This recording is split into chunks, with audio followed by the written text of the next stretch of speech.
societal programming and our being.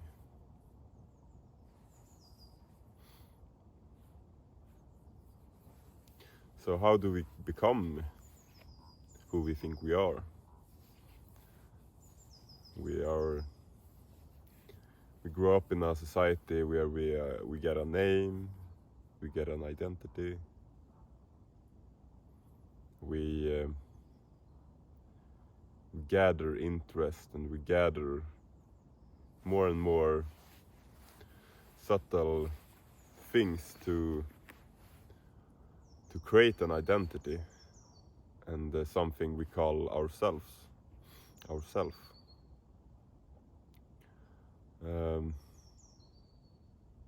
Because a newborn baby doesn't have an identity. It doesn't have a name.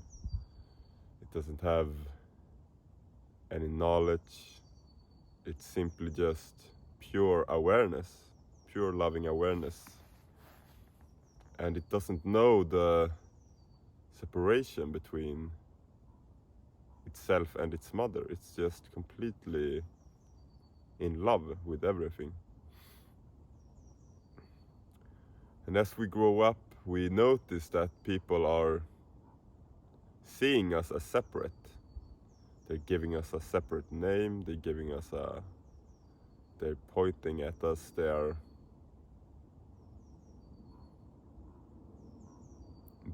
telling us our birth age, we get a birthday every year, so we know that we exist in time.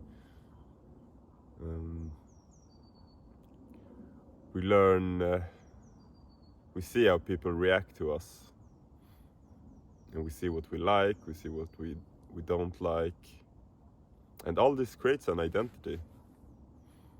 And also like all media, news stations, television, they are more or less telling us that this is the identity that we must follow and that we must see ourselves as, because everybody else sees themselves as an identity, as a name, as a birth certificate.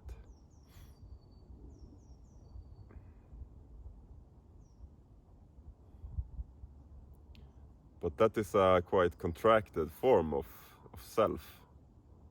It's always in comparison, and it sees itself as separate from life. And it needs to chase a career, it needs to chase success, it needs to chase happiness, it needs to prove itself to the world. And it is in constant comparison. And that comparison and sense of separation is blocking the heart, the pure loving awareness that was there when we were born. The heart can never be tarnished, but the mind can set conditions on where to put this love. And for many, there's very specific conditions on who to love. You need to be in my group, you need to root for my football team, you need to be my ethnicity, you need to be my religion, all stuff like that.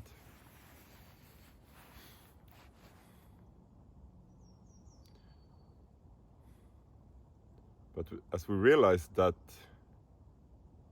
this constructed self it's just a construct. It doesn't have an inherent reality to it. Because if I slam my head to the concrete and I forget my memories, then who am I then? So the spiritual path is truly about realizing what we actually are, the deep essence of ourselves. which is not tainted by that identity, and the true essence cannot be changed, and it does not change.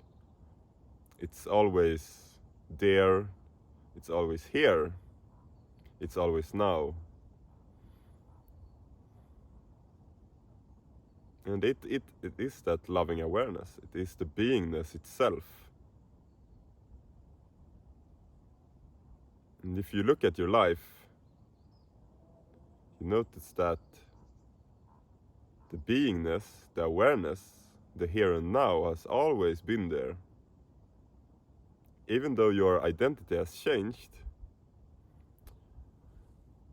the beingness is still and observing. So the awareness is that which sees time. You are that which sees time. You are not stuck in time.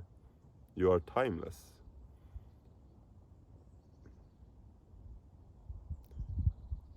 And when that insight gets stronger and stronger and stronger, because it's actually very obvious,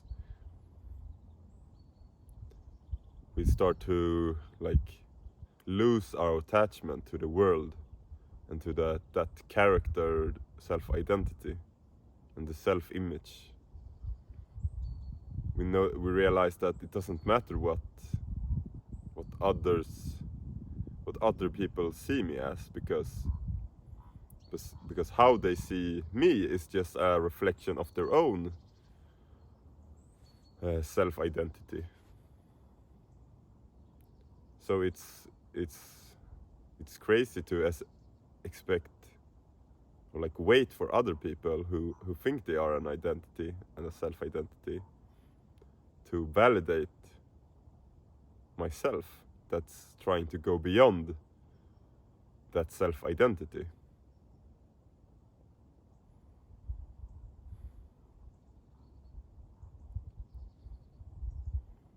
And we notice that since the beingness cannot be touched, it cannot be shaken, it's so pure that it's not touched by the world, then we become we realize we are free to play in this simulation and in this game, and we can do it without fear. We can do it just expressing our love for our love for life, and let that creativity flow, and letting us be guided by life, instead of trying to control life and trying to figure everything out and trying to plan, because the planning and the strategies, they are coming based on the fear from the self-identity, that sense of separation. And the separation, it's a state of lack. I lack something. I don't have God. So of course that separation will be in constant chasing for wholeness. It will chase to become whole, and it will do that through chasing pleasure, things that it thinks will make it happy. But those are just fleeting, because until you have realized you are already whole, you are already here now, you are always here now, and realize your true essence, then it will be a constant chase.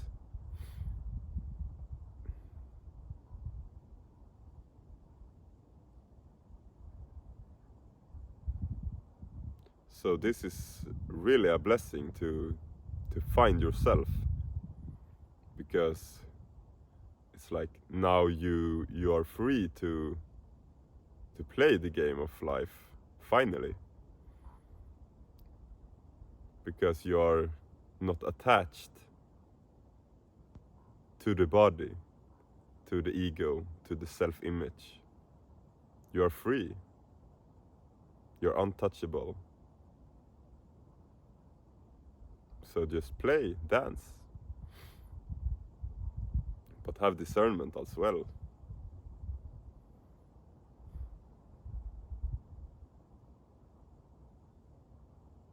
Just establish yourself in the beingness that you are.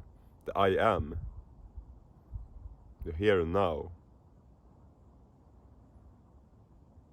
It's truly the only thing you need. And just faith and trust in that.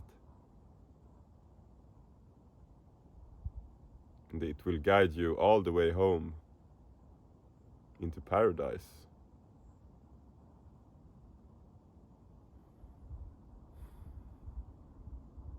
Thank you.